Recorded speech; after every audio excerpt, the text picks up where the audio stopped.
Welcome to the Agent of Wealth podcast with Marc Bautis from Bautis Financial. In this podcast, Marc helps guide you towards financial freedom, ensure you never run out of money, and create a balance in life that prioritizes what is most important to you. Join us for this journey as Marc draws from years of expertise and guest experts to solve the multiple wealth building challenges involved in your financial life.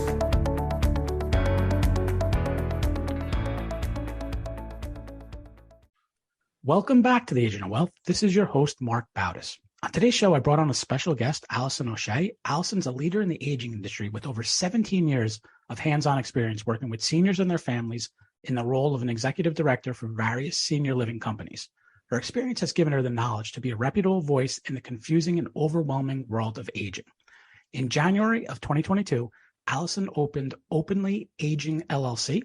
Through Openly Aging, Allison helps families navigate all the options and resources available to them. One of the missions of Openly Aging is to bring education to the community to be a change agent in how we talk about aging moving forward. Allison, welcome to the show. Thank you. I'm very excited to be here. Yeah, I'm excited to talk about aging today. Just being around families and planning and finances. And I think it's an area that a lot of people probably don't look into planning early enough.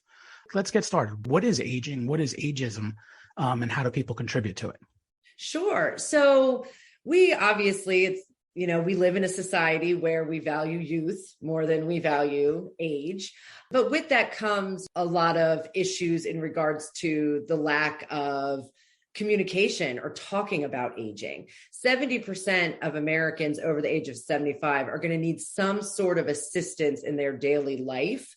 And that could be as simple as transportation to doctor's appointments, or maybe they have a pet that they need walking with. And it could go all the way up to help with daily activities of living, showering, toileting. So there's a wide range of support as we get older that we might need. And unfortunately, due to how we are in our society, we don't talk about it for various reasons. There's a lot of fear. People don't like to think that they might be dependent on somebody. But what then that creates is an environment of crisis. We create ageism for ourselves because by not talking about it, we get to a point where we have to have the people around us make decisions for us. We seem weak. We seem unprepared.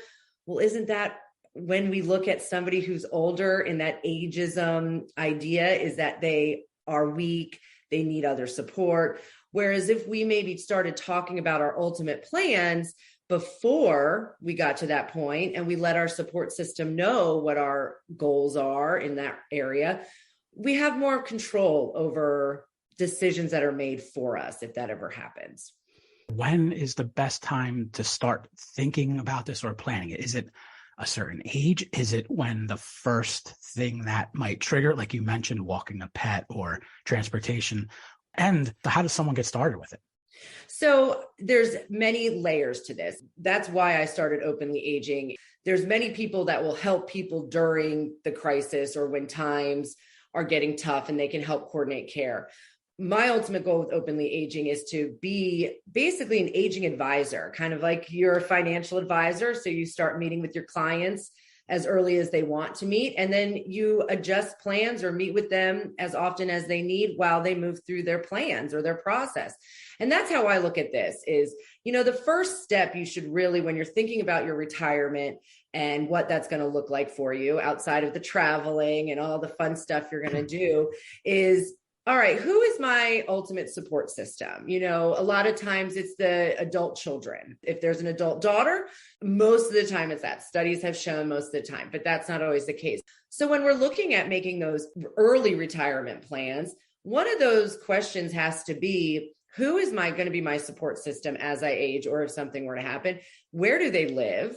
Are they local to me, or are they 4 states away? And will I move there? Maybe not now, maybe not in 10 years, but there has to be conversation about where and who is going to be that support system, and really start thinking about that. So that can happen as early as when you really start thinking about retirement. If you don't have adult children that can take on that role, that is when you really need to think about a care manager, and forming relationships with somebody who will be that support system for you. I think, like you mentioned, about sort of attaching it to retirement. That way, it's not like the sole focus on someone aging. And like you said, there's pushback and reluctance to actually do it. But if you tie it to retirement, it's part of that planning. And probably I think people would embrace it more. You mentioned figuring out, okay, who is that support system? And then where are they? And probably some other info. But what do you do next? Do you loop in that support system, or how do you then take the next step once you identify? So I have a 5-step plan, and the support system is the first, identifying that person. Where are they? Whatever. The second would be why you're really talking about that. What are your finances? You have to understand where your finances are at. There's no right answer to that, and there's no bad answer to that. If finances are no concern, it allows for you to have more options. And there's communities called continuing care retirement communities. Those are the ones that you buy into. They have all the levels of care. Many people are attracted to those. Well, those have 10 to 15-year wait lists. So your finances are going to be kind of important to decide, what do we do wait lists on? If finances are a concern, there's a lot of free resources out there, but once again, they have 10 to 15-year wait lists, free caregiver services. So kind of like getting life insurance by looking at ultimately what could potentially be the next step, and putting wait lists or putting your name on list is really important. The worst thing that will happen is, especially for those free caregiver services, they call you and you don't need their services yet, and you just stay at the top of the line. With the continuing care, same thing. They'll call you and say, hey, we have this, cottage or whatever available for you. And those are just two kind of drastic, but there's a lot of other services in between that it's important to know what could potentially be and just have a plan in place for that. Is it at that point where you're running scenarios to say, okay, if this happens, this is the plan, this is how we'll afford it or pay for it, or we can't afford it? And is that at that Absolutely, stage, is that where you're doing that? because if somebody's ultimate goal is to stay home, that can get very expensive. And everyone's ultimate goal, I think, in theory, is to stay home, but we'll kind of talk about that in a little bit. But sometimes that doesn't always work out the best, but even staying home is expensive. And, if you want to stay in the home you're at, say your support system's down the street, you have the finances, and you want to stay in this home that you've been in for 6 years, does any work need to be done on it? Do you need to add an attachment for downstairs, master bedroom? Those things you need to think about as you're starting this retirement process about the money and having those plans, because staying home is fine, but a lot of people stay in homes that they have not even thought, how accessible are they? Are you even able to stay home? So that's why it's important, because you have to start thinking about what you need to do.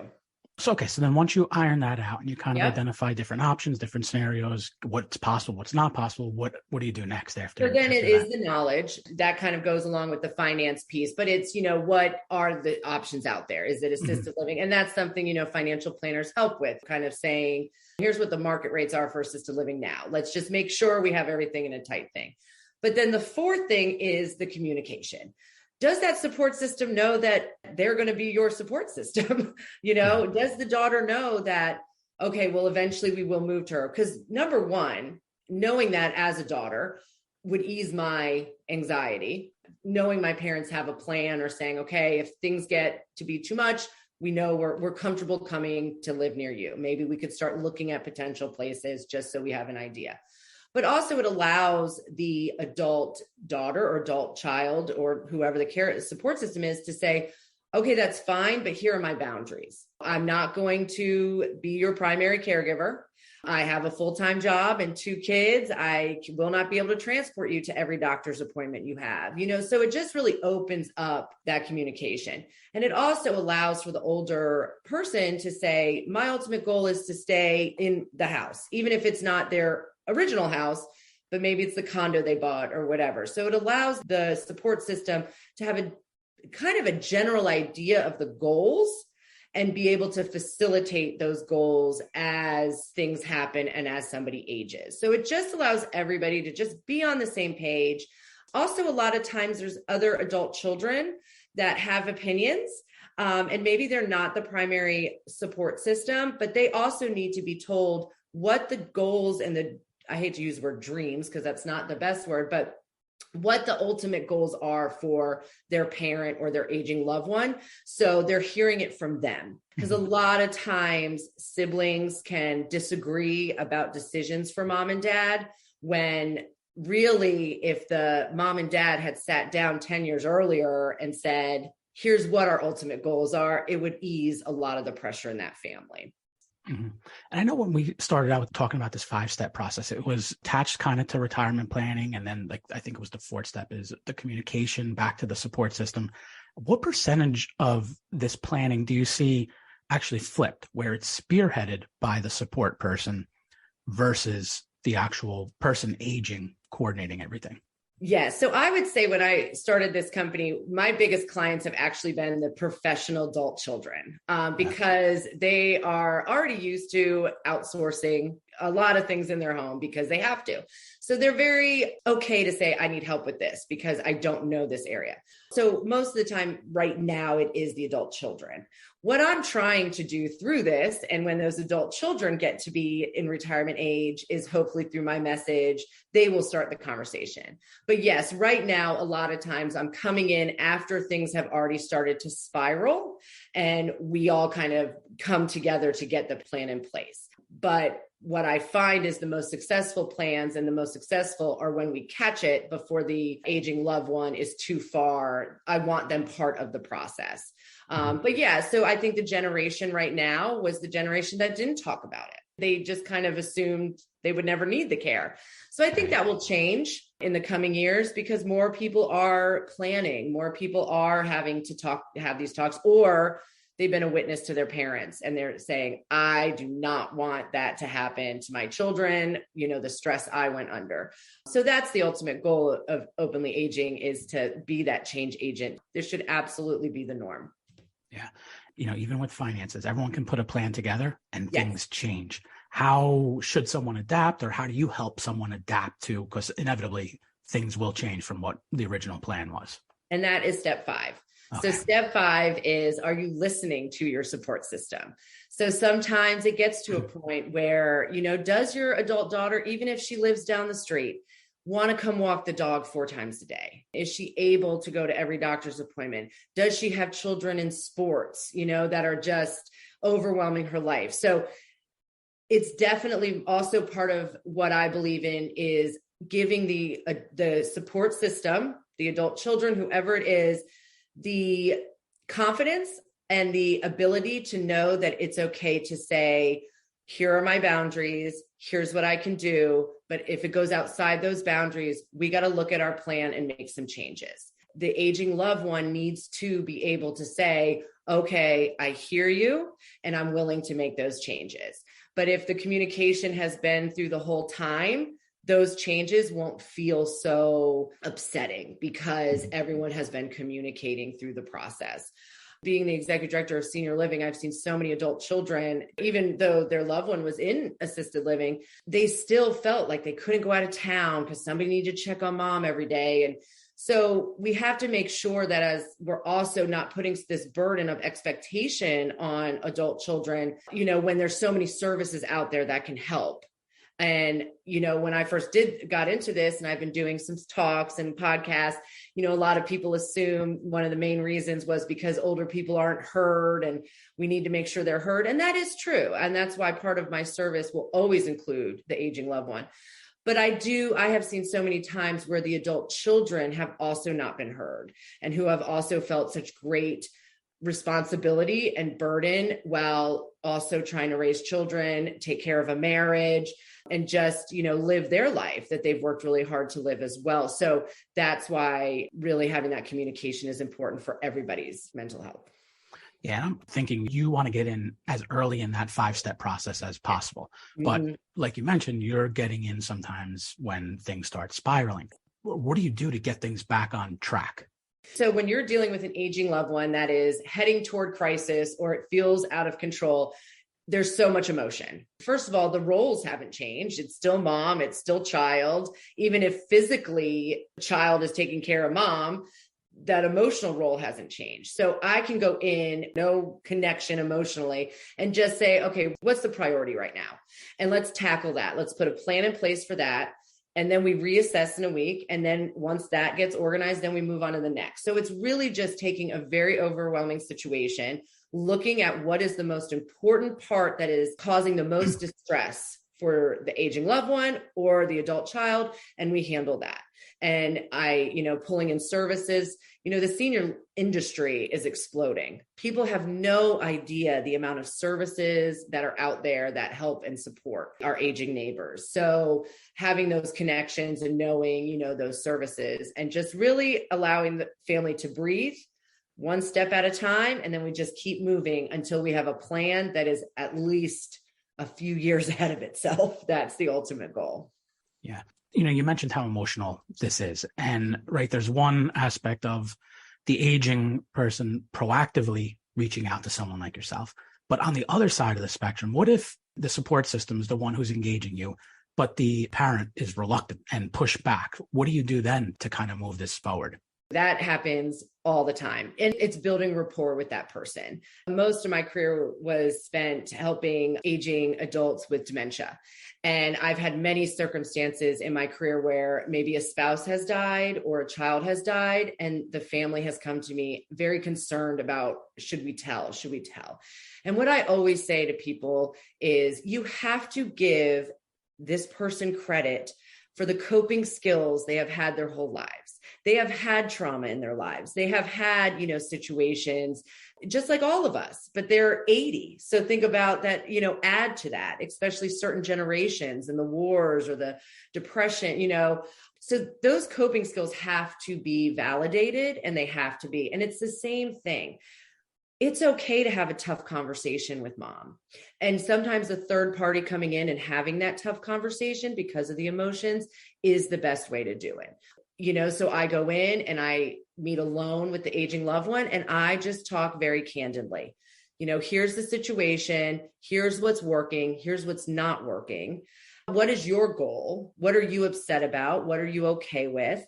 And where are your limits? If moving into a community or an assisted living just feels so scary, that's okay. We take it one step at a time, but it's validating emotions and just having very direct conversations and giving somebody in their 80s credit that they can have those direct conversations. Sometimes we shy away because we don't want to upset somebody or we don't want to hurt somebody, especially if it's our parent, but they've had to have hard conversations with us before. So that's how I go about that, is just coming at them as a very successful person who has dealt with harder stuff before, and they can deal with this too. Sure. For that support system person, what are some signs that, a parent may need more help?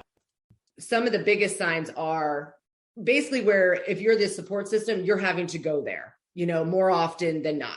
And not just to visit mom to make sure she's okay. You have tasks when you go. Maybe it is making sure mom took the medication. Maybe it's, making sure to get her all the doctor's appointments that she has to go to, walking the dog, those little tasks. And now, of course, we're going to do for our parents what they've done for us. And that's fine. But those are that's when you really need to start thinking, okay, she really isn't able to live alone, because without my support, she would not be able to manage. So that's fine. The phone calls, if phone calls start happening, a lot about everything. Maybe the TV got turned off and can't figure out how to turn it on. Computer stuff, if they were into computers. Those are just some signs that your involvement is about to get more and more. And so as the support system, these are the times when you have to start thinking, okay, I'm fine with this for now, but you need to start realizing your boundaries, because it's real easy to get wrapped in to one of the other points is you can't go out of town. If you as the adult child cannot go out of town to enjoy a weekend away without making sure somebody's checking on mom, or that you're calling her all day to make sure she took her medicine, that's also a sign, but sometimes we do it and we don't realize how much it's wearing on us. And then of course it comes to the safety stuff. If we're not making great safe decisions, maybe we really aren't safe to walk the dog, but we continuously try to walk the dog, those kind of things. Eating, are we getting a good meal, or are we relying on other people to bring us a good meal? Those are signs. And then of course, if falls, falls are a big thing. And a lot of people disregard falls because they do happen. They're very unavoidable as we get older sometimes, But if we are having more than one fall every 3 months, just not safe to be alone. Mm-hmm. And how do you engage with someone? Is it, you kind of bridge the gap from the support person to the parent, or do you have like a specific package where you do X, Y, Z? Yeah. It's funny, when I first started this business, I was doing these packages, but everyone was so unique and their situations were so unique. So my services work on an hourly basis, but they're basically in 15-minute increments. So I have a lot of clients that'll just text me, hey, mom fell today. Should I take her to the emergency room? Just easy stuff. Care management stuff is essentially what it is. Or I have a lot of families where mom and dad are moving from another state and I help them find their next location, whatever that be. So whoever brings me into the situation, of course, I do a free consultation, kind of talk to them.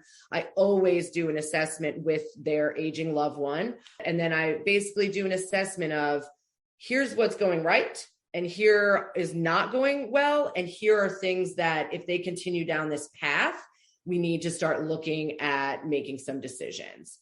And of course, throughout that whole process, I'm building rapport with the aging loved one. That is always going to be one of my main focuses, is that as much as I have a relationship with the adult children, the aging loved one is also part of my relationship building. Even if someone does outsource to someone like yourself, people want information. They want to feel like they have some control over what resources are out there that can kind of help with some of this stuff. There's tons. Every community has a department on aging. They have a lot of great resources. There's a lot of support groups. I think people do not use support groups as much as they probably should. There's like Parkinson's support group. Of course, there's, dementia support groups, but there's also caregiving support groups.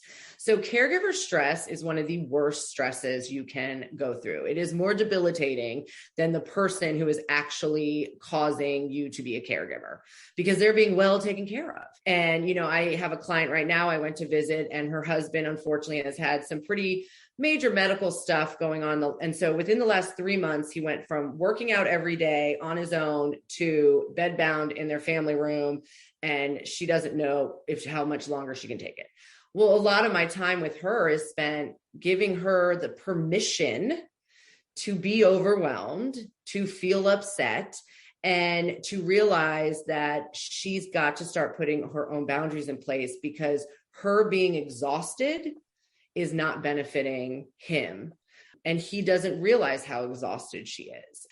So there's a lot of mental health support for seniors now that are coming out. There are groups or companies that will come out and cook meals once a week and put them in the refrigerator for you, just for seniors. So there's just so many, but the problem is, unless they're out there, it is hard to find. And every community is different in what kind of resources they may have to help people find those. But that's why, contacting a care manager or, an aging specialist like myself can help navigate some of those. Is there any government assistance to aging? I know a lot of people, the one big one that everyone says is, oh, Medicaid, I'll just go on Medicaid. But is there anything else? And I know that's not as easy as it sounds, right? Or that some people would want to do that. But is there anything else out there that's from the government? There is the Veterans Affairs, the VA has what's called aid in attendance. It is income-based, and you have to have served in the military 1 day during wartime, which for many people that's happened. But that is an application process too, just like Medicaid. So there is the VA, there's Medicaid, but Medicaid is, you have to have pretty low assets to be approved for Medicaid, as you know. So, but other than that, that is the problem. Is there is a big issue with affordability in senior care. I know that there's probably many groups working on that or looking into it, but right now it is pretty limited, and why the planning is so important to get on some of those free resources as soon as you can. Because most cities have a senior, ours locally is called PACE, where they have the transportation, they help with housing, but the wait list to get into that program is a long time. Sure. All right. Well, we're just about out of time. Allison, I'd like to thank you for being on the show today. You provided a lot of great information about aging. How best can someone reach out to you and find out more about what you do? Sure. I'd love for everyone to visit my website, openlyaging.com. I have some blogs there, and I continue to put stuff. My email is Allison, ALLISON OSHEA @openlyaging.com. And just simple questions I'm here to answer. And I'd love to be able to help. And I do a lot of remote Zooms for families that maybe want to start having the conversation with mom and dad and maybe don't know how. I can bring siblings together through Zoom and then bring in mom and dad as well. And we can do a lot of virtual talks. Great. We'll link to all that in the show notes. Thanks again. And thank you everyone for tuning in today. Thank you for listening to the Agent of Wealth podcast. Click the subscribe button below to be notified when new episodes become available. The information covered represents the views and opinions of the guests and does not necessarily represent the views or opinions of Bautis Financial. The content has been made available for informational and educational purposes only and is not intended to be a substitute for professional financial planning and investment advice. Always seek the advice of your financial advisor or other qualified financial service provider with any questions you may have regarding your investments and financial planning.